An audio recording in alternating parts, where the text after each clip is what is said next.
So good morning, dear community, dear friends. This is a very pleasant surprise for me. I actually thought Upper Hamlet was so kind to allow us to borrow the venue for the last day of the Asian retreat, and then I came here and I found out it's a day of mindfulness as well. So anyhow, welcome to our day of mindfulness in Upper Hamlet. And also welcome to the last day of the retreat for the Asian diaspora that has been happening in Lower Hamlet for this past week. I'd like to just invite everyone to sit comfortably and take a few moments to come back to our body. Maybe doing a very brief scan. I know we've just done a guided meditation, and just allow ourselves to enjoy 3 sounds of the bell, and allow ourselves to enjoy our mindful breathing together here in Upper Hamlet on this beautiful day.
So good morning, dear friends. Today is the 8th of June, the year 2023.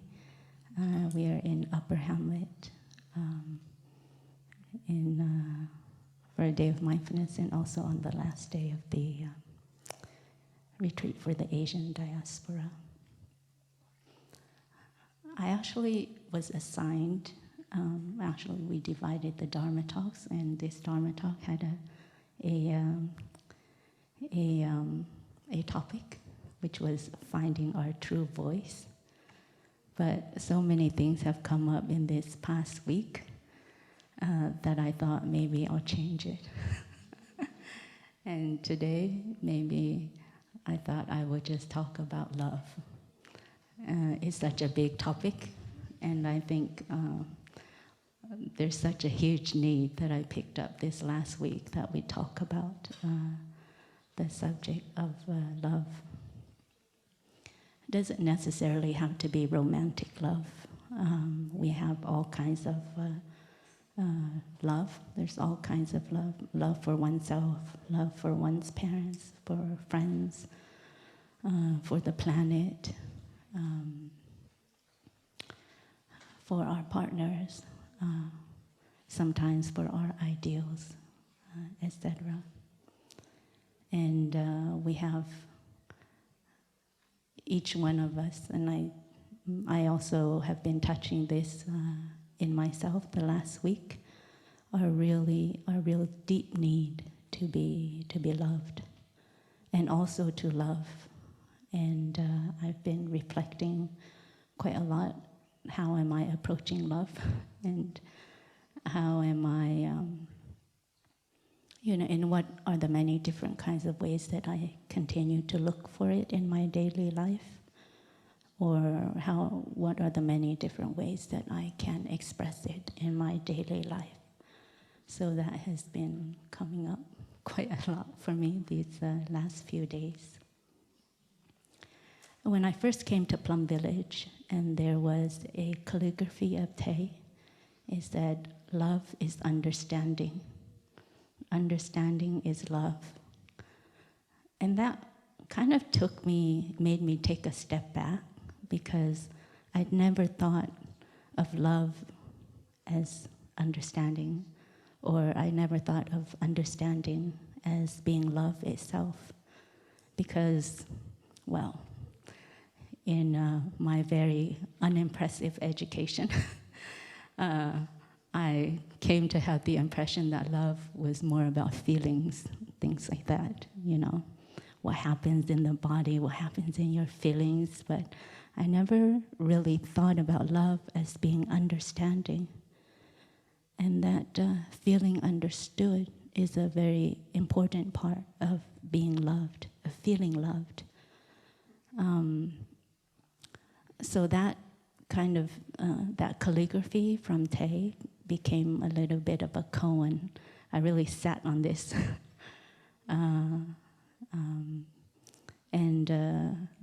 it really opened my, I guess, change my approach and change my relationship with this word love.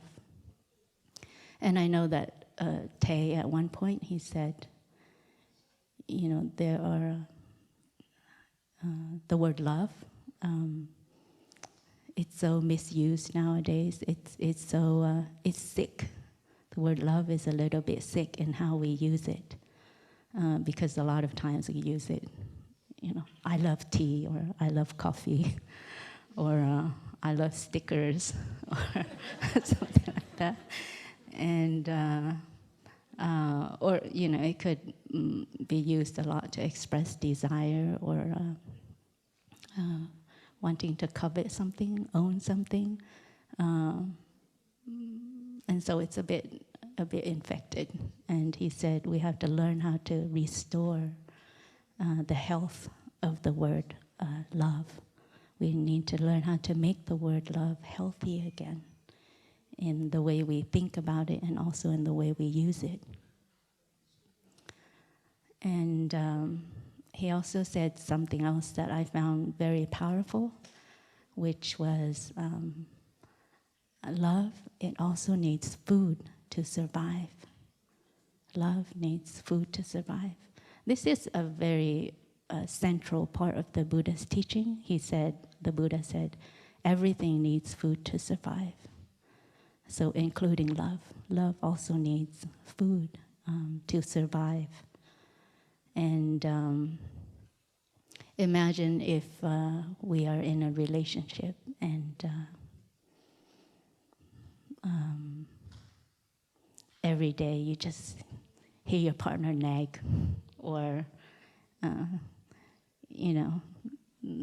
say very negative things or very toxic things, or there's no kind of expression of love in either the words or the actions or the thinking, no generosity, no care. It's really hard for that love to survive. After a while, you kind of start avoiding. You see that person in your mind, you think, oh, that's the person I love. But actually, when they come close to you, you kind of like, you might want to avoid them. Or you have the tendency to, there's a reaction that happens when they come near. So love, it needs food to survive. And I was very, that was also a very new idea to me. Because of course, if you grow up watching all these movies or reading all these novels and things like that, there's the idea of love is forever. And I hope no one in here in this hall is. Anyhow,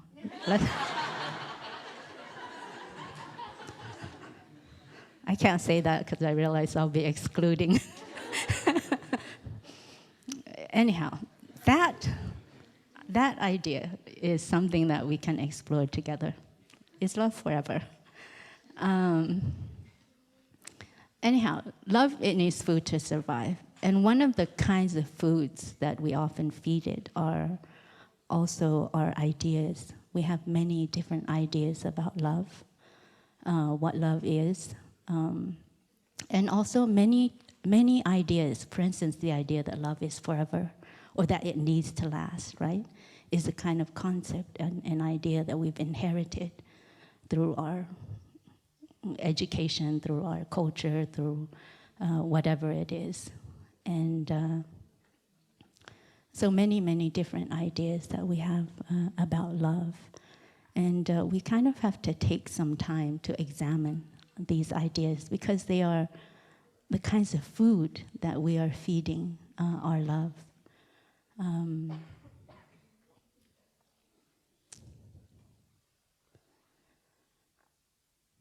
One idea that has been coming up during this retreat with our Asian friends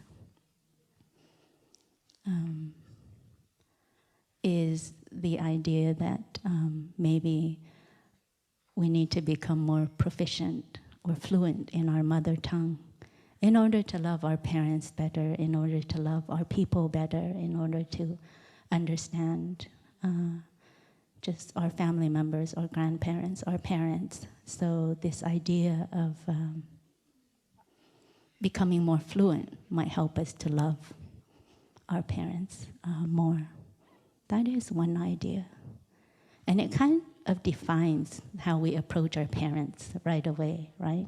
Or people whom we want to have a closer relationship, but we don't necessarily share the language. And already that idea becomes a block when we approach our loved one or the person we want to love.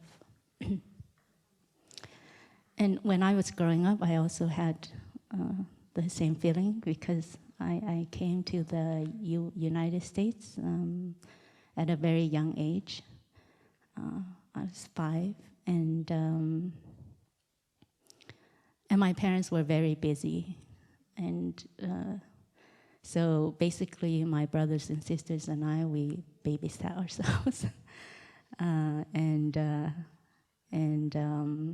about a year being in the United States, we were all very fluent in speaking English. And just 1 year, less than a year later, we didn't even speak Vietnamese at home at all.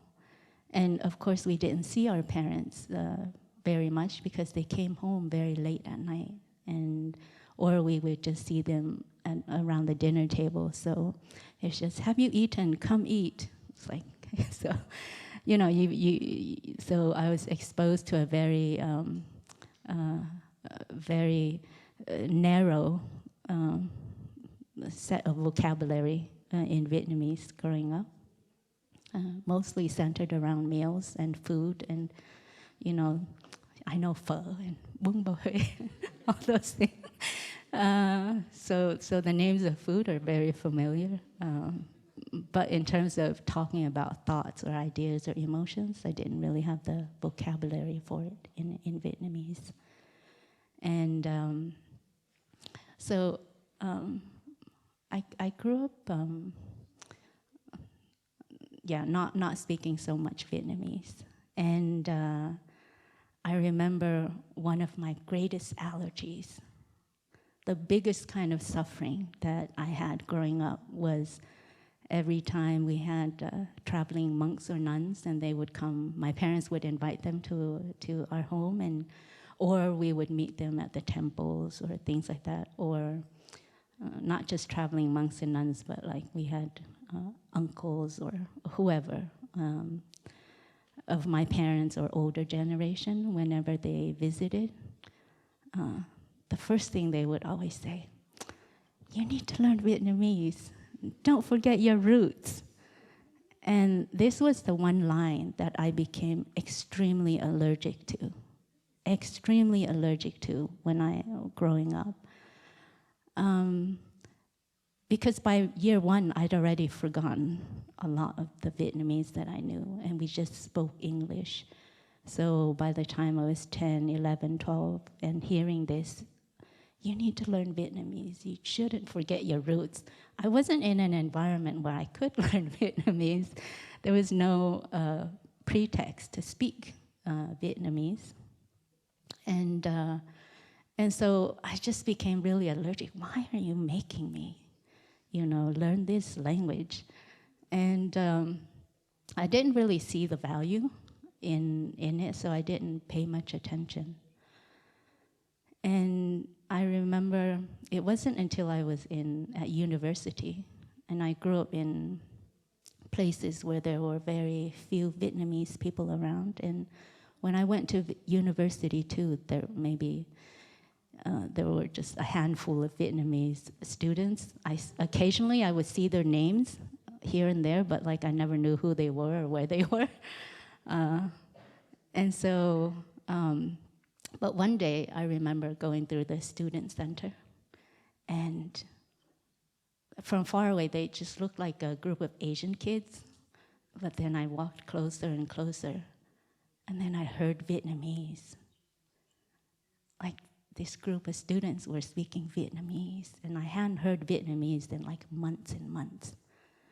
And so I remember passing by, approaching them, and as I approached closer to them, my heart was boom, boom, boom, boom, boom, really fast. It started beating really fast, and I didn't know why. And then I approached them, and then I passed by. My heart continued to beat really fast, and then I thought, as soon as I was out of their sight, I was like, what is this? Why is my heart beating so fast? And then the first thought that came into my mind was, maybe I need to learn Vietnamese. I wasn't very good at processing my feelings, so instead of maybe, and I had a lot of pride, so instead of maybe thinking my fast heartbeat was, maybe I wanted to be their friend, or I was too proud to admit that, so I made it into an intellectual exercise. Maybe I need to learn Vietnamese. So anyhow, that's what I did. I took a cab to the center where I thought, in every city there's a block or two or a building somewhere that would have, the Vietnamese community would set up shop, like a grocery store or a bookshop or a jewelry shop, whatever. And I took a cab to that center, and I wanted to look for a bookshop to buy books. And then they didn't have a bookshop. They didn't have a shop that sold books in Vietnamese, but they did have a video rental place, because I guess the Vietnamese back then were very addicted to these soap operas, like Chinese soap operas that got dubbed into Vietnamese. And so they would always have these shops that kind of rent these videos with the dubbed. A lot of you are nodding, Now there's Netflix and all kinds of streaming places, so you don't have to find your way to these places to rent videos. But my family, at one point, we saw these, series, and it was like a family event. On the weekend, they would watch, because it was only one video, one episode was released per week, so it was consuming in moderation. Yeah, I don't know if you have anything to help you to consume in moderation, given all these streaming platforms, but it's nice to think about. So anyhow, back then people knew how to consume in moderation because it was only offered in moderation. So then, anyhow, I came to this one video renting place, and I asked, do you have any Vietnamese books here? Especially, do you have any dictionaries, Vietnamese English dictionaries? And she's like, no, but I have this catalog I can let you borrow. And in the catalog, it was just a catalog of all of the books that this one Vietnamese publishing company from California had. And and in the catalog, there was this one line. There's this, an asterisk, and this one line that says, books that every Vietnamese family should have. So those were all the books I ordered. And I remember there were like 2 boxes of books, plus a few dictionaries.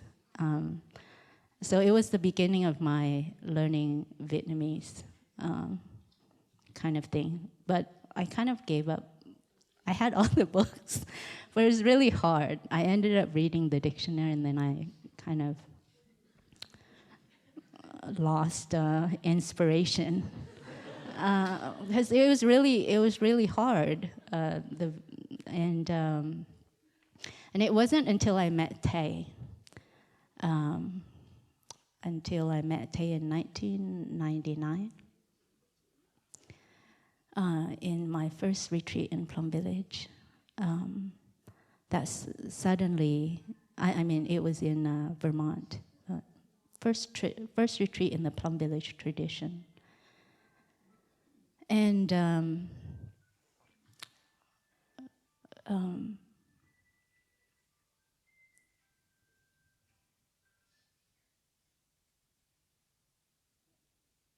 thank you for the breather.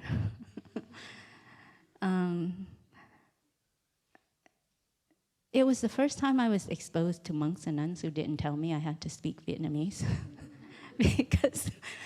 because they also had an English-speaking sharing circle, and then I guess as part of the Plum Village international community, the brothers and sisters were so used to non-Vietnamese speaking, so it was the first time I felt not being judged for not speaking Vietnamese, and being a part of that sharing circle, although there were, and it was a mixed, those who were comfortable spoke Vietnamese, and then those who weren't could speak in English, and most people were fluent in both. So there was really no need for translation. And it was the first time I felt, wow, this is very different. I didn't have to struggle with a kind of identity, whether I had to choose to be Vietnamese or not Vietnamese or something like that. Anyhow, fast forward a little bit. About the learning language thing. I've been reflecting on it the last few days, and actually for a long time as well. And I see that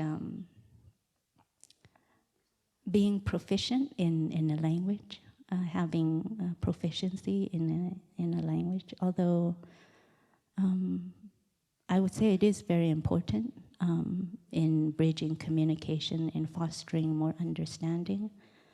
But at the same time, in my own experience, sometimes it could be very painful as well. For instance, I find for myself being able to understand English to whatever level, sometimes that is also a source of pain, because I find sometimes I can pick up more subtle forms of discrimination that maybe if I didn't understand English so well, I wouldn't be able to pick up. And the same with Vietnamese. When I first came to Plum Village, oh my goodness, I had so much faith in the monastics, right? And I didn't understand a whole lot of, I understood some Vietnamese, but I didn't understand a lot of the subtleties, right? And then fast forward about 15 years later, the more and more I understood Vietnamese, and I remember my novice experience. I was like, oh, she called me stupid. And I didn't know that was whatever, that was what was being said. Or, so that was what that sister said. Oh, so that was what that brother said. And it just became like moments that, the more you understand, it's like, that wasn't so nice. So I want to say, sometimes understanding a language better does not necessarily mean that it could help you love someone more, or that it could foster more communication. Sometimes you're like, oh, I don't want to talk to you if you talk like that. Something like that. So I feel in terms of fluency, there are other kinds of things that we need to be fluent in. Language, one, it's a very important part and a very big part of the way we communicate. But also, what about the language of presence that we've been speaking about this last week?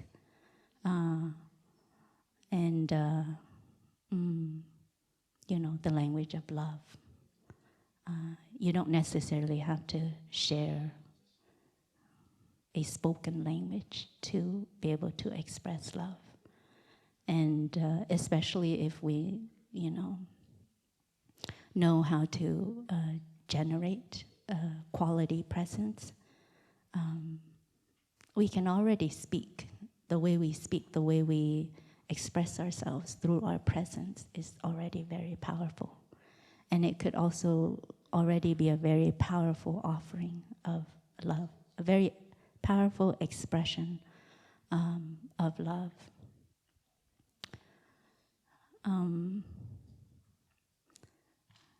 I also want to share a little bit in my language journey, because it's very interesting. Language learning journey. I find, so when I started learning Vietnamese, there was, the Vietnamese language is so poetic, right? It had a lot of beautiful images. And I remember there was this one song, it was very popular. My uncles and whoever, the adults around me, sang it all the time. And there was this line, I'll say it in Vietnamese first. Oh. I kind of get nervous because I don't want to water your seeds. There's this line, it's very beautiful. It goes, blah, blah. The name of whoever, your loved one, dear, whatever. And the line was, em là chim bọi, tôi.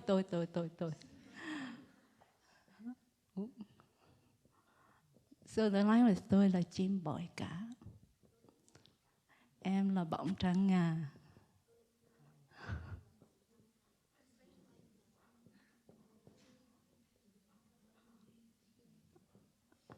And then there's this awful line, chỉ cách một mặt hồ.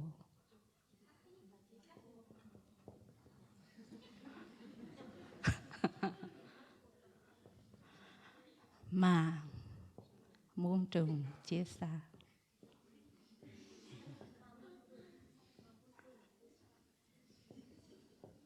Oh, when I learned about this, it watered a lot of seeds.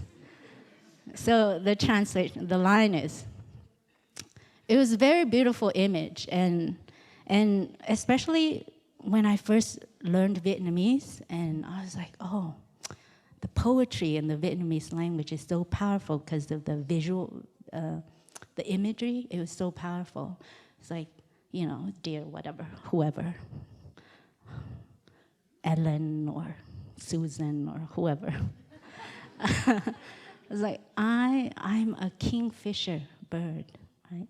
And you're the reflection of the moon, the reflection of the moon and the lake. And we're only separated by the surface of the water. Chỉ cách một mặt hồ. You're only separated by this one, the surface of the water. But you're forever separated. You're forever separated. And this poem, this song, when I first learned it, this poem, it really did something to me because, as a young person, especially if you are, we all have the need to love, just like, to be loved, to love, like I said in the beginning. So I was young, I was on this journey, I was, looking for love and looking for connection. And then I come across this poem, and it's like, there's this image, the kingfisher bird and the moon. Of course, he's in love with the moon, but there's this they're forever separated by the surface of the water, right? There's no, and it kind of made me think, how can that kingfisher ever be fulfilled? The kingfisher bird ever feel fulfilled or ever even find its connection to the moon whom he is in love with? Like he's forever separated from this image of the moon he obviously loves. And then I think about all of the, objects, all of the people in my life that I, love as well. And I think, there is that separation. How can I ever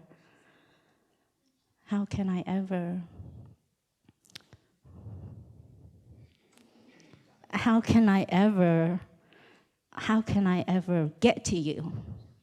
How can you ever get to me, and how can I ever get to you? That was what it was touching this poem right here, in that idea that when you love someone, there has to be a way for you to get to that person, and there has to be a way for that person to get to you. And obviously, it was like stuck. No way out. There's no way out. Because that surface of the water, as soon as the kingfisher dives down, he destroys the image of the moon. The moon will no longer be there for him. And anyhow, I want to share this because I want to share the danger also of the kinds of music or poetry or books, ideas that we consume that feed, like I said in the beginning, things that feed our love. And actually, this is one thread that kind of formed and helped to shape my ideas about love and how I actually approach another person. So back then, I remember, my approach to the people around me, romantic or not romantic, it was like, there's already this separation between us, and I don't think I can ever get to you, and I don't think you can ever get to me. And already I had built up that wall, and it was like, and that idea was being fed through this kind of music and poetry. Do you get what I mean? Okay. So, if we're going to get zen about this, and I want to kind of cut through this poem. So where's the stuckness in this? Where's the stuckness? The stuckness is that the kingfisher is just the kingfisher bird. The reflection of the moon is just the reflection of the moon. The surface of the water is only the surface of the water, and that there's actually real separation between them.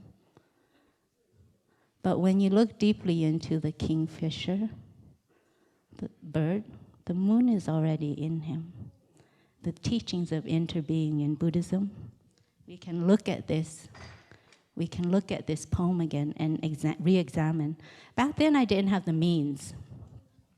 I didn't have the means to kind of question the things that came to me, especially things that came to me in beautiful forms, like a beautiful song or a beautiful poem. You so easily buy into it and get affected by it. and never taking a step back to say, wait a minute, is that true? You know, is that true? So now that I have more space, I take a step back. And I'm like, is this true? Is that kingfisher bird forever separated by the moon? And what is the foundation of this idea? What is lying underneath this idea? What is the view behind this idea, this poem? Well, the view is the kingfisher bird has a separate self. The reflection of the moon has a separate self. The surface of the lake has a separate self. And is it even possible for any of us to have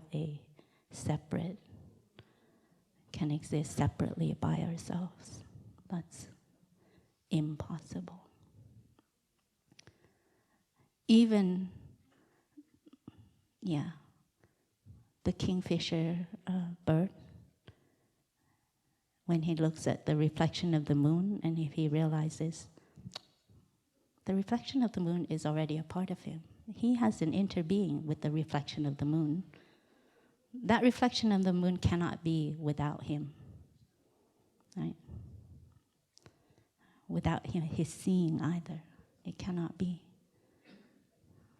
So already you can eliminate. You're forever separated. Yeah. So I find, and there's oh my goodness, Vietnamese poetry, the imagery is so powerful. There are so many poems that I can say, we don't have time today. But there's a lot of imagery like that can, things that we consume. This morning we transmitted the 5 mindfulness trainings. And in the 5th mindfulness training, it's about consumption. Being mindful of the things that we consume. And very often, we consume a lot of ideas. And sometimes, music or poetry or books and things like that, we kind of think it's innocent or interesting. But what are we consuming? What kind of thinking are we consuming? What kind of view are we consuming? So we have to be mindful of the things that we consume, especially of the kinds of ideas that we consume, because they can already shape our relationship. They can already shape our first contact with the people that we meet. Yeah.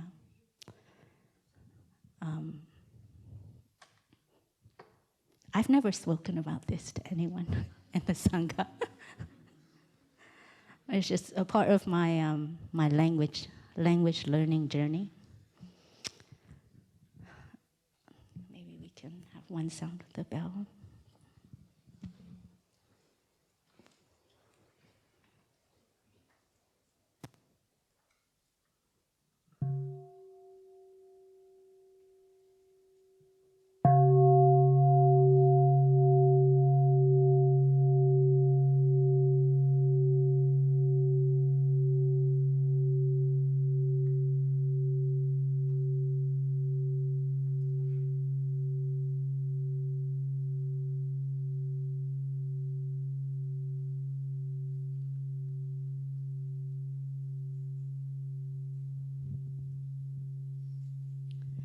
So sometimes we think spoken language is a kind of a barrier in our communication, in our connections with one another. But maybe the real barrier, the real separation lies in our way of thinking as well, and in our way of perceiving. So we have to kind of maybe as a homework, maybe have a sheet of paper and just make a list. What are the ideas that I have regarding love?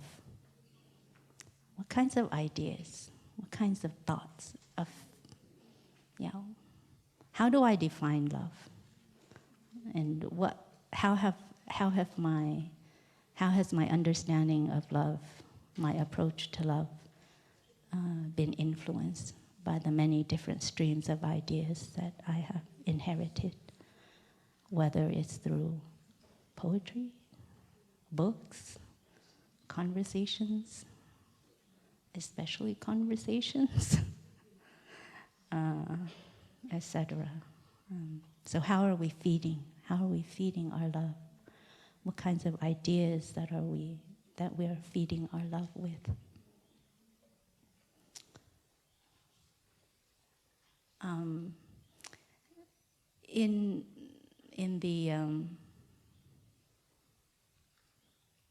In Buddhism, we have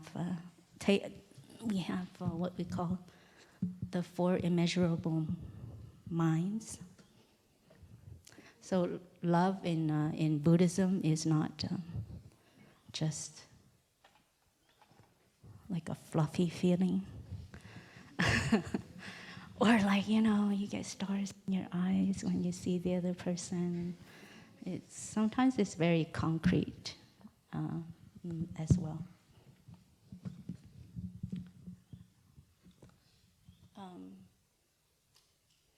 So sometimes the Buddha speaks about the four immeasurable minds, or you can call it the four elements of true love, which are also mentioned in our 5 mindfulness trainings.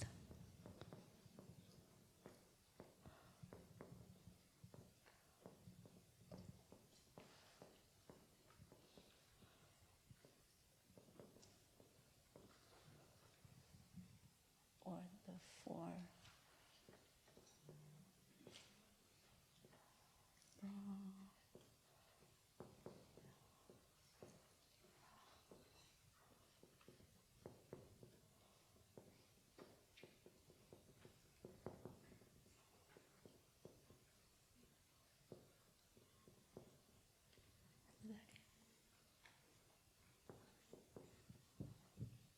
Or tứ vô lượng tâm.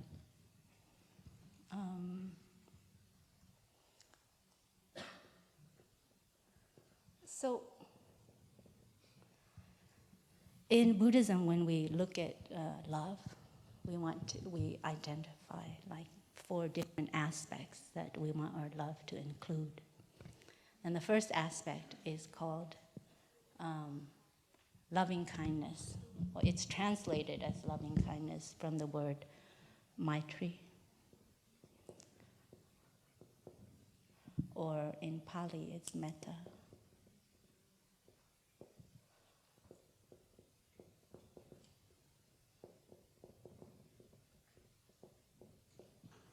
Actually, Tay wanted to translate this not as loving kindness, but he wanted to use the word love. He wanted to translate Maitri as love.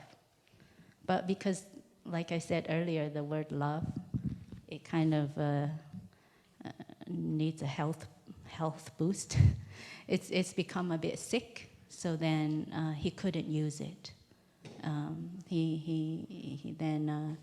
He translated it as loving kindness instead, which is kind of like what is being used a lot out there. But actually, Tay's first preference would be the word love to translate Maitri or Metta and not loving kindness.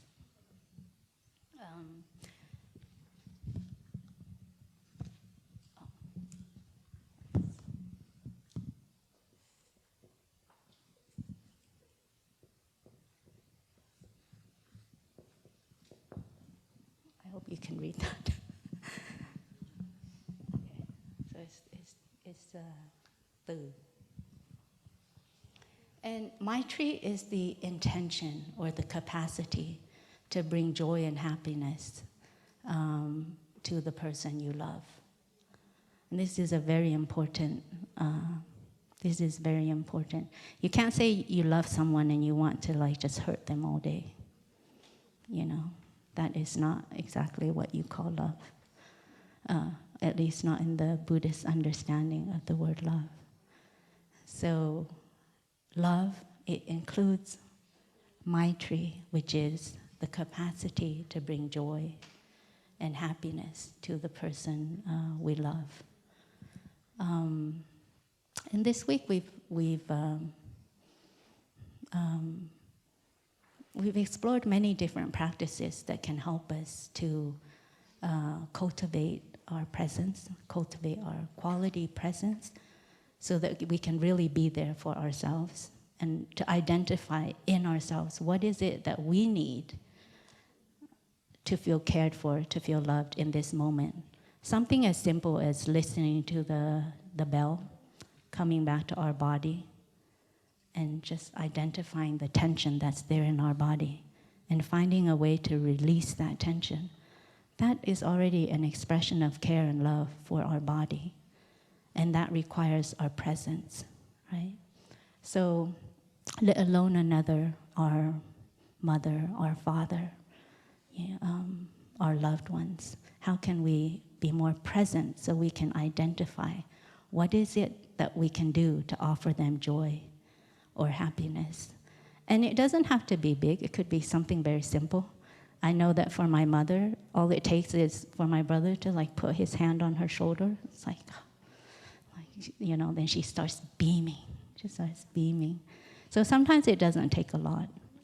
Sometimes it's just bringing someone a cup of water or offering tissue when they cry. I don't know. Sometimes it doesn't take a whole lot, but it just means that we have to be attentive.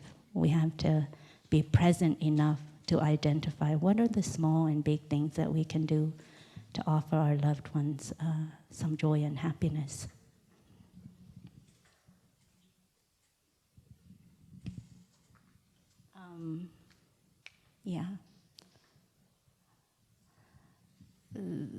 Also, to be able to offer our loved ones joy or happiness, we have to do some deep looking as well. Tay often tells the story of the durian, he hates durian, and if you love Tay and you think Tay will be happy eating durian and you offer him durian, then he says he will suffer a great deal. That's not love. So when we want to love someone, we really have to understand their needs and what it is that can really make them happy. So no durian for Tay. And also, we have to also look at the kinds of ideas that we're offering our loved ones as well. Sometimes we want our loved ones to be happy, but it's our idea of happiness, Oh, you should do this, you should do that. Like my parents, before I became a nun, they're like, no, you need to get your PhD, otherwise no one will listen to you. So that was their idea of happiness and whatever else. And then, so sometimes we impose a view, an idea of happiness or what it would take for the other person to be happy, but it's only coming from our own view. We haven't asked our loved one, what is it that would make you really happy? So also in offering joy and happiness, to take some time to look deeply, to identify, what is it that can really help make my loved one happy? And sometimes what are some of the views that I impose on them that is taking away some of their happiness? Or offering.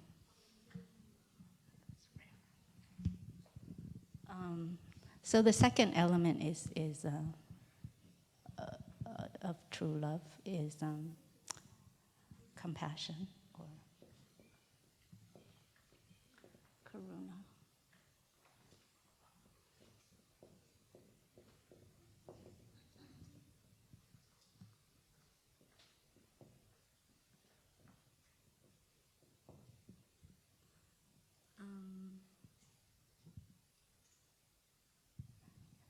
Again, Tay doesn't like the word compassion in one of his commentaries.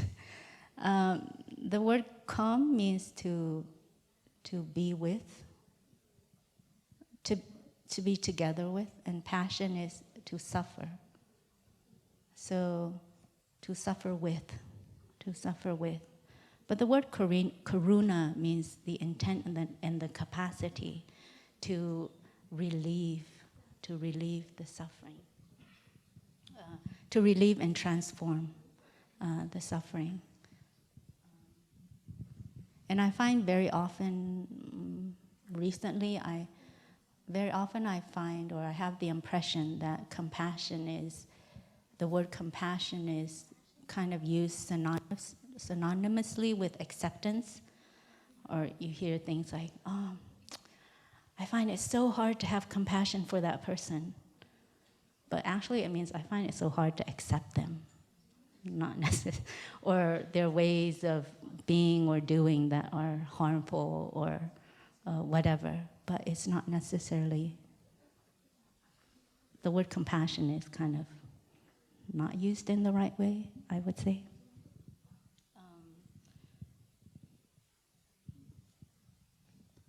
And yesterday, Brother Phaphu, in one of the things that he said about compassion was, compassion is also helping the other person to be mindful of their actions. So it's not about, however they are, I'll embrace, I'll accept them how they are, but it's also the capacity to help the other person be mindful of their action so that you can help relieve the suffering, their difficulty. So does our love have this element? Maitri also means friendship, to be with, to offer joy, happiness, to accompany, to be a friend with. So does our love have the element of loving kindness, compassion? The third element is joy.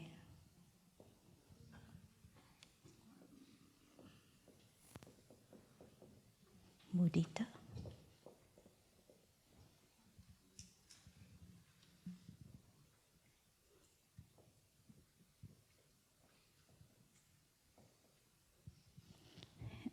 He.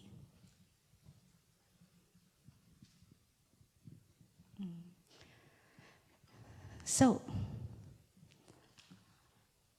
does our love contain joy? Do we know how to water the seeds of joy in our relationship?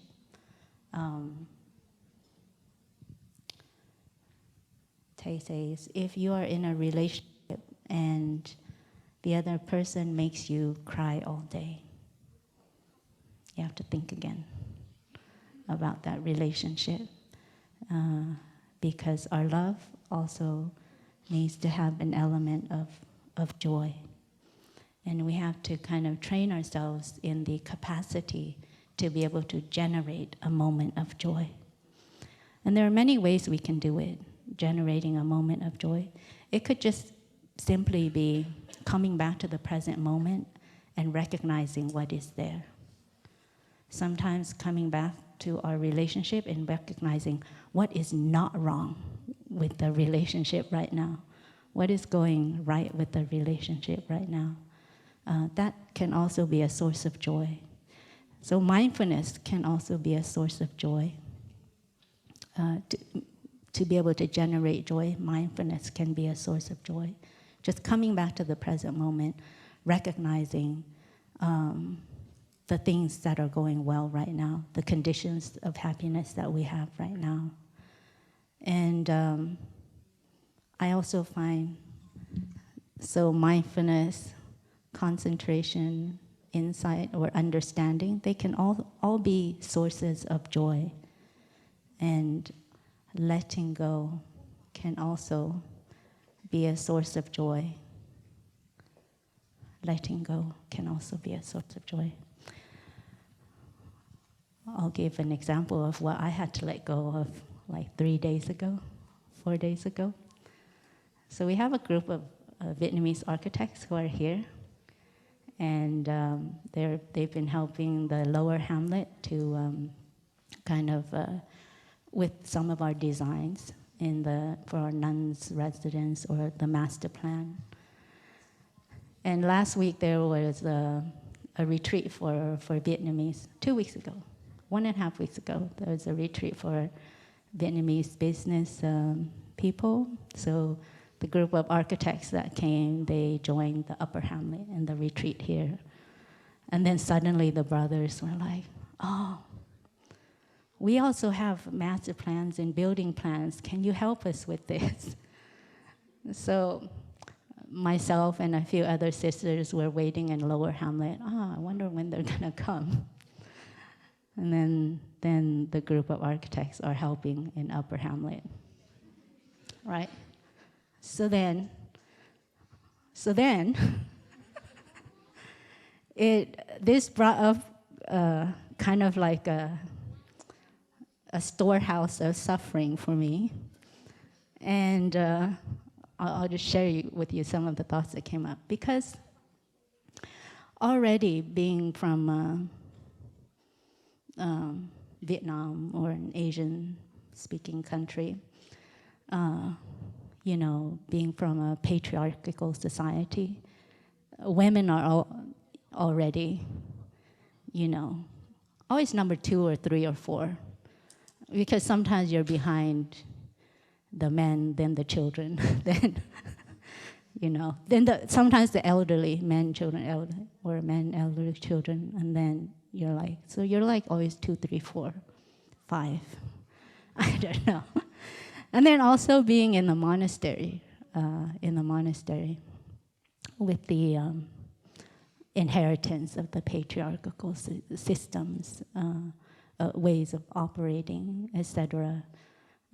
So of course the monks, and then always have priority, this or that, whether they get to stay on the higher ground or the lower ground or whatever, if you notice. And I don't want to point anything out that's unnecessary. But you see where all of my complexes were watered when this happened, when the group of architects, who were coming over to help the sisters actually just started helping the brothers first, like offhand, without prior invitation. So then I was like, I had this, my thinking was like, all right, this is so not cool with me, and I've never,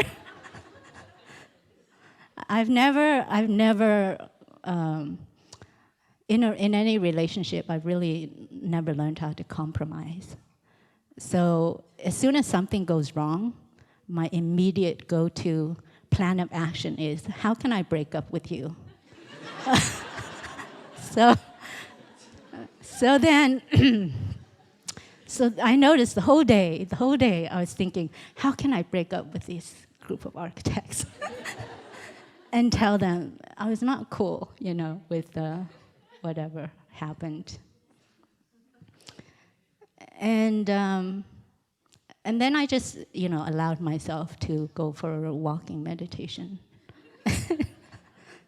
And drink some tea. Looking at, there's a really beautiful orchid in my room that one of the sisters offered. And I was really enjoying that orchid, and I realized the more I allowed my mind not to proliferate the stories that were very powerful and loud in my mind, just, to allow the different elements that were there around me to kind of come in and nourish me again. And then I had a window of opportunity open. And I remember one of the architects in one of the meetings that we had with him, he was actually at the hospital. He was actually lying in a hospital bed to join us for this design meeting that we had. And then, so I really touched. I was really just remembering that image, almost brought me to tears, and I touched again the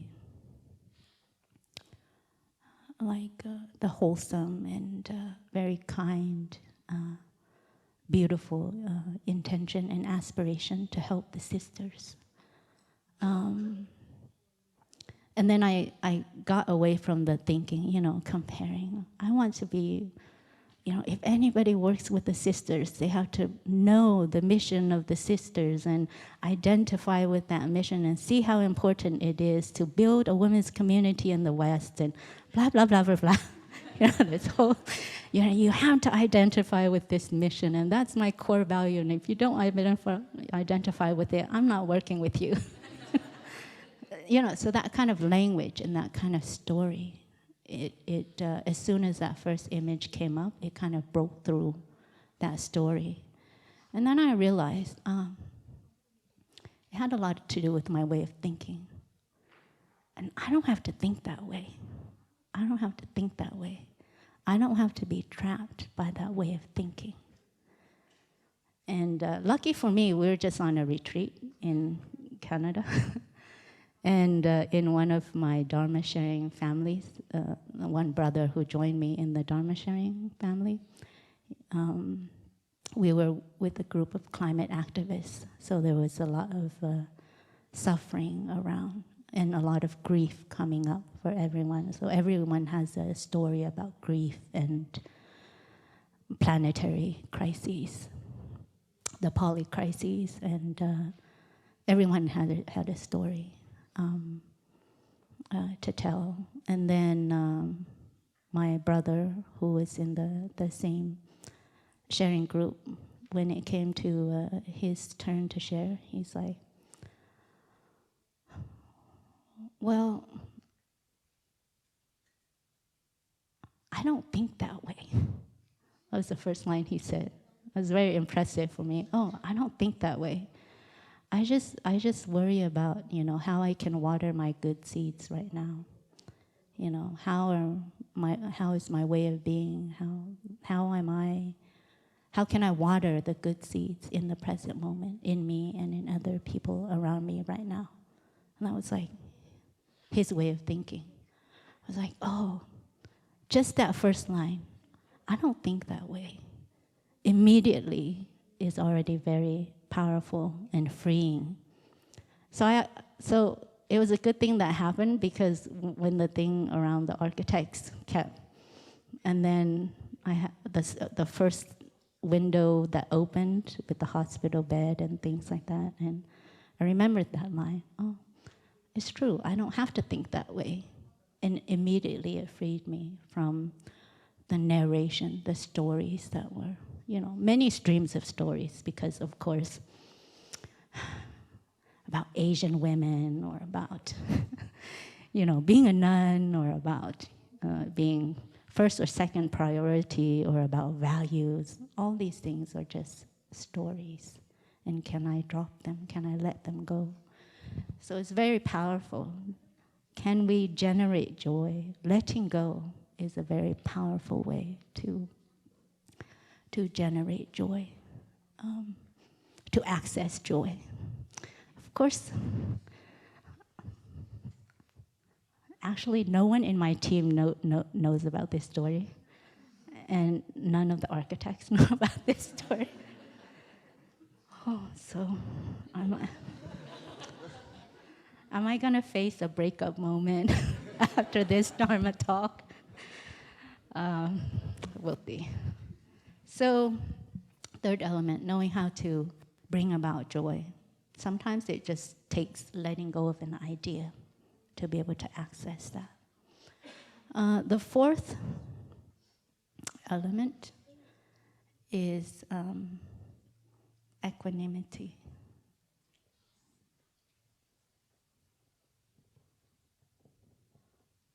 What's this word in Sanskrit again? Upeksha, yes. Upeksha. Equanimity, and I think this is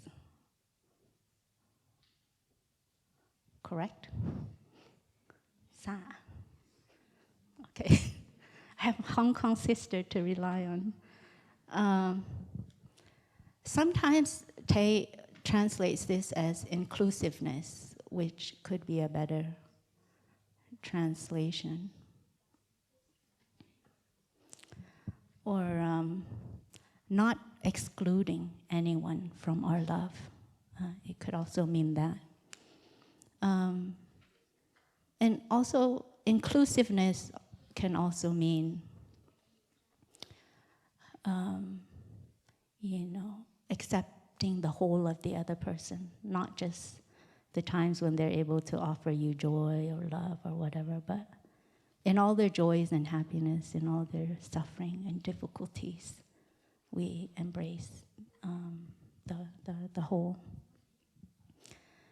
And so equanimity doesn't necessarily mean you and me, we're the same.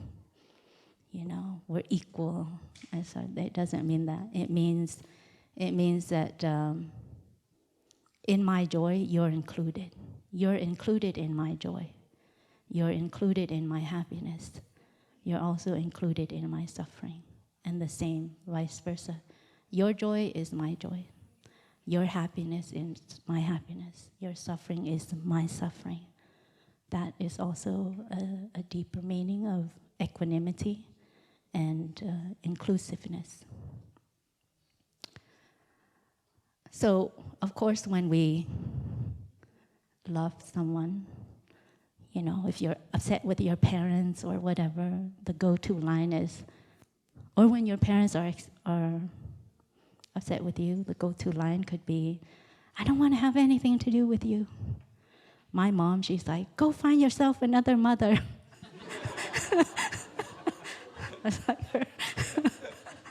Like, okay.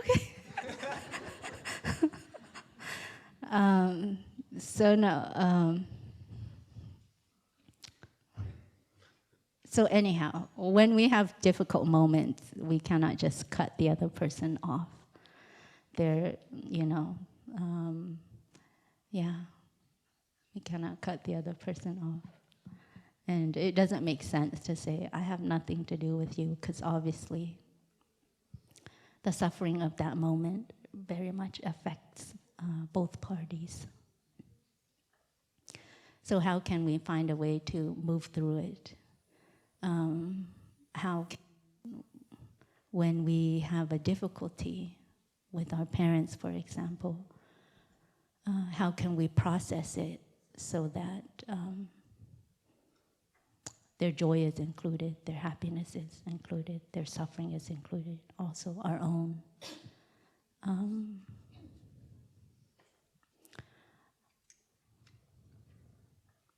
And this week we have also had an opportunity to practice a meditation with a 5-year-old child. I find this is a very powerful meditation, guided meditation to do. And it's very different from the Western psychotherapy approach to the inner child, to the 5-year-old child.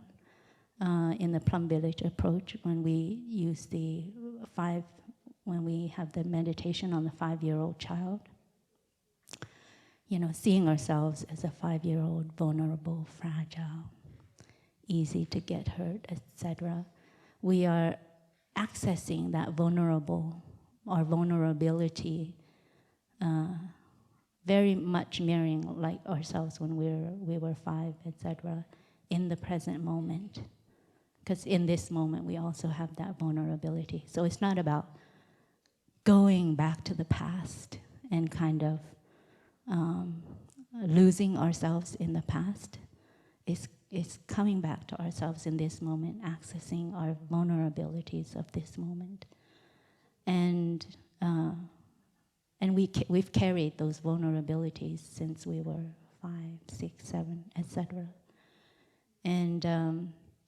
And being able to access that vulnerability, visualizing ourselves as a 5-year-old to access our vulnerability, we can also do the same for our parents, accessing their vulnerability. Because very often parents, we see them as like bulletproof. That's, we haven't updated our relationship with them from since we were toddler. They're like giants, right? And they remain giants to us for us throughout our lives. So meditating on our parents as a 5-year-old, it could help us to break through our idea of that our parents are these colossal figures that always need to be responsible for our happiness, that always needs, be accountable for our suffering, etc. But they also have their own vulnerabilities, their own difficulties, and they also are very human and needing care like any other human being. So the meditation on the 5-year-old is to help to access that joy and happiness, that vulnerability, that suffering of the other person. Sometimes we can, or other exercises to help us to kind of touch inclusiveness and equanimity would be just putting yourselves in the skin of the other person. I did this for my sister one time. I wasn't speaking to her for quite a few years, like 3 or 4 years. That back then I didn't know I had zero anger management. So every time I got angry, it took me a long time to get over it. And so I hadn't spoken to my sister in about 3 years. And one time I remember in one of my writing classes, fiction writing classes, there was this exercise that the professor made us do, and just to look around, and if there's an object you want to describe, you just start describing it. So I was actually describing this cage bird and this bird that we had in our home. And however I was describing it or writing about this bird, somehow I was writing about my sister. So for the first time in like 3-4 years, I was kind of like putting myself in her shoes. And at the end of that assignment, I just started to cry buckets because I wasn't able to put myself in her skin before that writing exercise. And so I continued to hang on to my anger. But after that, when I finished the assignment, then I started seeing how vulnerable she is and all of the difficulties that she was going through with my parents, with their relationship, with expectations, etc. And then I just started crying buckets. And then, talking to her again is another story. That's next dharma talk. But anyhow, we were able to reconcile after my process of deep looking. So anyhow, just to recap, just to acknowledge our need for love and our need for understanding. And it's quite a shared need with everyone of us. And with our love, to be able to identify the different kinds of foods that we're feeding it, including different ideas that we have about love. You might want to list them out, because there are very subtle things that have rooted really deep in our minds. So they've shaped our understanding and expectations of love. So we have to spend some time kind of digging them up. And then love, there are elements of love, and we can look into our love to see whether our love has any of these 4 elements. And in our daily life, how can we learn to cultivate more loving kindness in our way of loving, more compassion, more joy, more inclusiveness in our way of loving. And these 4 elements are called immeasurable because the more we practice, the more we look deeply into them, it's endless. There's always new ways we can recognize that we can apply them or cultivate these elements. And because loving kindness, compassion, joy, these four elements are immeasurable, because so too is love. So love is limitless. And because love is limitless, so is understanding. And because understanding is limitless, so is love. So it's quite joyful to start exploring together, our ideas about love, our approach to love. Thank you very much for being present.